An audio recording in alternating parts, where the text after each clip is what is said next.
Profesor Dr. Dra. Luhputu Laksmini M.Hum dengan judul orasi Variasi Inovatif Lintas Gender dalam Komunikasi di Era Digital.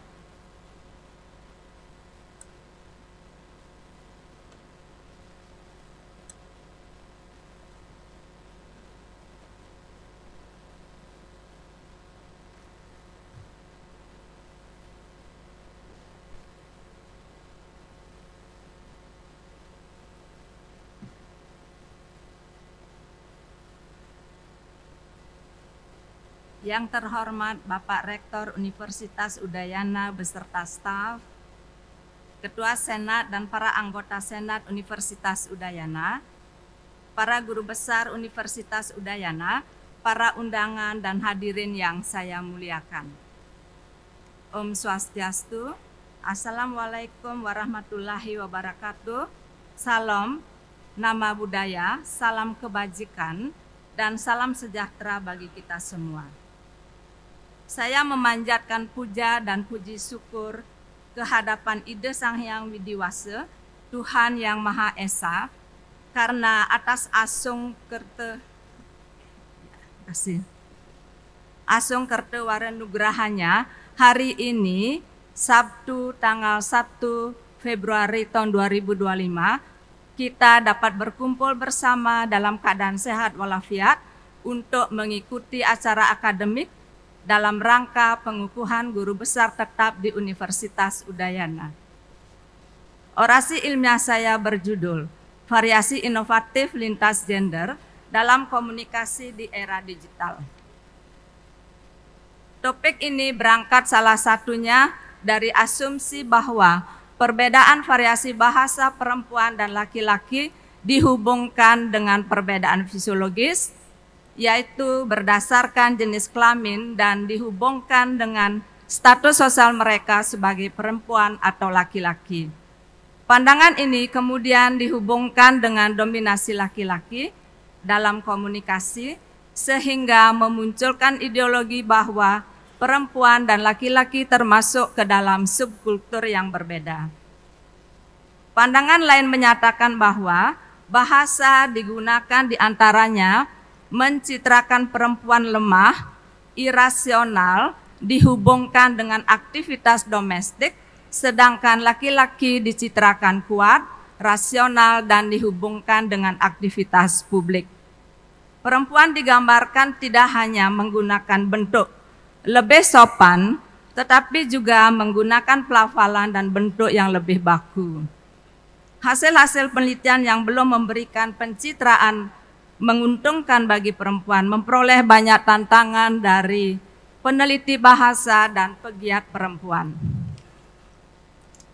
Pandangan lain dari Gilieron, ahli dialektologi tradisional, menyatakan bahwa penutur perempuan adalah penutur kreatif, inovatif, dan cepat menerima istilah-istilah baru. Latar belakang tersebut mendasari penelitian bahasa berbasis gender pada konteks komunikasi talk show di media TV dan podcast di kanal YouTube. Sebagai salah satu variabel sosiolinguistik, gender mengacu kepada perbedaan perempuan dan laki-laki berdasarkan perbedaan peran sosial dan perilaku di masyarakat, termasuk perilaku berbahasa.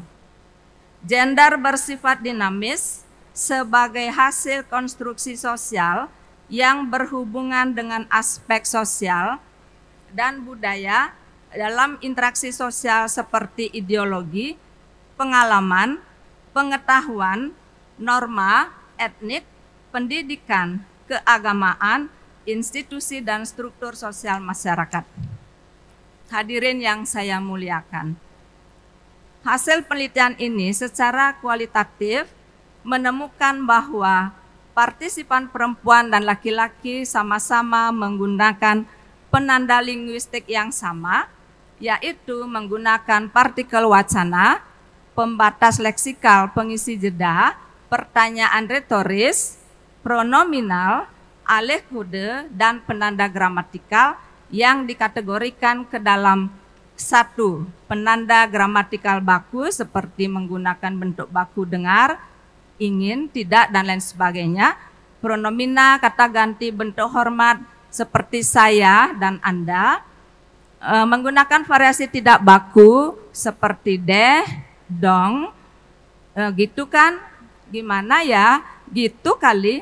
Gini ya, lu, lo, gue, gua, melonceng, di D-nya, di makeover, nge-gym, dan lain sebagainya. Dan menggunakan bentuk santun mas, mbak, jeng, teteh, Anda, dan lain sebagainya. Namun, analisis kuantitatif mengungkapkan adanya perbedaan proporsi oleh partisipan perempuan dan laki-laki dalam pemakaian bentuk dan strategi tersebut. Partisipan perempuan dan laki-laki menggunakan variasi bentuk tidak baku dan variasi bentuk akrab dengan persentase lebih tinggi dari bentuk baku dan bentuk sopan. Secara kumulatif, penanda linguistik variasi tidak baku sebagai indikator inovatif lebih tinggi proporsinya daripada variasi bentuk baku.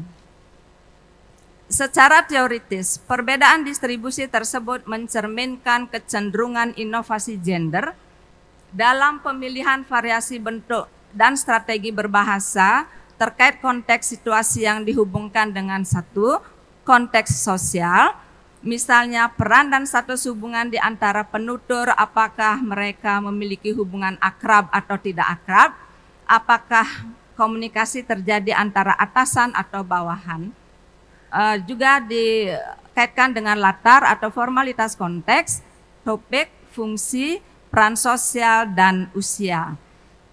Dihubungkan dengan konteks budaya, misalnya norma dan nilai-nilai dalam pemakaian bahasa yang hendaknya dipatuhi oleh penutur.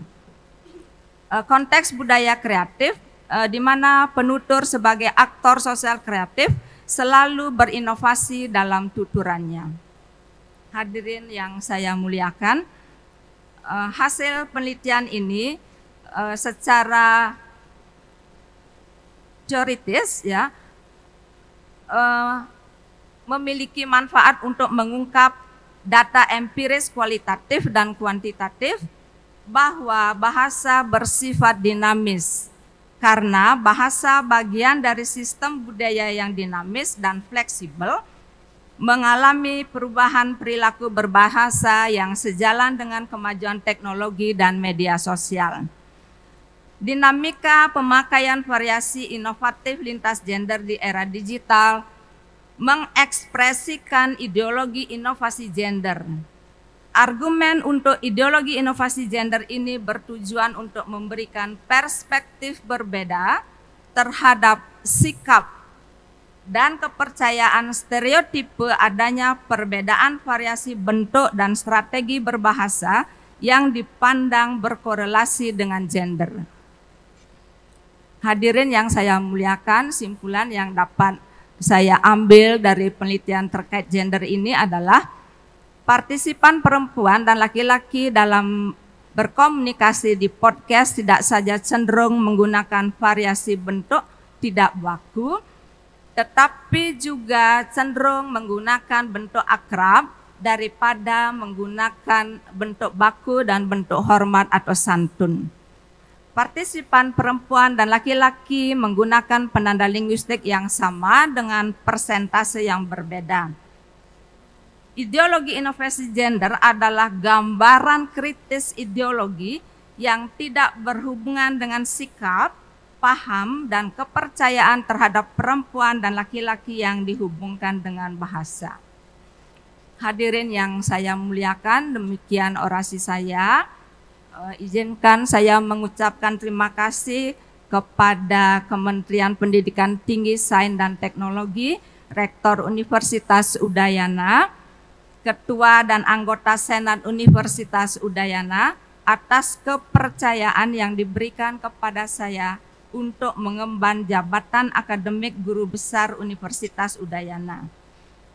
Kepada Dekan Fakultas Ilmu Budaya beserta staf, Ketua dan anggota Senat Fakultas Ilmu Budaya, kepada Koordinator Program Studi Sastra Inggris Fakultas Ilmu Budaya Universitas Udayana, saya sampaikan penghargaan dan terima kasih atas bimbingan, dorongan, dan kerjasamanya.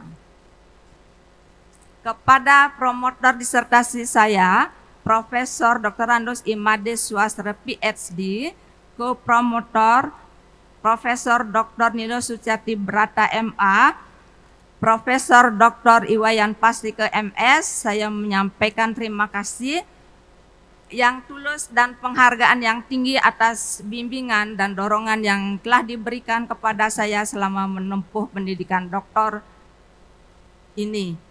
Kepada para penguji juga saya sampaikan penghargaan dan ucapan terima kasih. Kepada para guru saya di tingkat SD, SMP Negeri 2 Singaraja, dan para guru di SMAN Negeri 1 Denpasar, para guru besar dan dosen senior pada program S1, S2, dan S3 Fakultas Ilmu Budaya Universitas Udayana, saya ucapkan terima kasih dan penghargaan yang tinggi atas bimbingan, tuntunan, dan pembelajarannya. Kepada para guru besar senior saya dan para kolega lainnya, saya mengucapkan terima kasih dengan penuh rasa hormat dan penghargaan yang setinggi-tingginya atas inspirasi, dorongan, dan dukungan yang diberikan kepada saya. Terima kasih yang tulus juga saya sampaikan kepada keluarga besar saya dari Klungkung dan juga dari Karangasem. Keluarga besar dan perangkat desa yang saya hormati, juga saudara-saudari saya dari Karangasem, khususnya sang golden inspirator saya, Profesor Dr. Indeng Asudipe MA. Saya ucapkan terima kasih. Saya pantas juga berterima kasih kepada belahan jiwa saya, Profesor Dr. Andus Imade Rajak MPhum, atas dorongan, dukungan yang telah memperhatikan saya dalam segala situasi. Juga saya berterima kasih yang tulus kepada anak-anak saya yang sekaligus sebagai teman-teman diskusi saya, Gede Prima Hadi Wijaya, Ute Saralegi Pampila, Kadek Dedi Prawirajaya, Nimade Kristianti, dan Komang Surya Buana. Saya juga menyampaikan terima kasih kepada keluarga Profesor Dr. Insinyur Imade Narketenaya MS almarhum dan keluarga Imade Sujana. Demikian pula kepada semua hadirin yang telah meluangkan waktu di tempat ini, saya sampaikan terima kasih. Tiada gading yang tak retak, demikian kata pepatah. Saya mohon maaf atas segala kekurangan. Demikian orasi saya. Sekali lagi terima kasih. Assalamualaikum warahmatullahi wabarakatuh. Namo Buddhaya, salam sejahtera. Om Santi Santi Santi.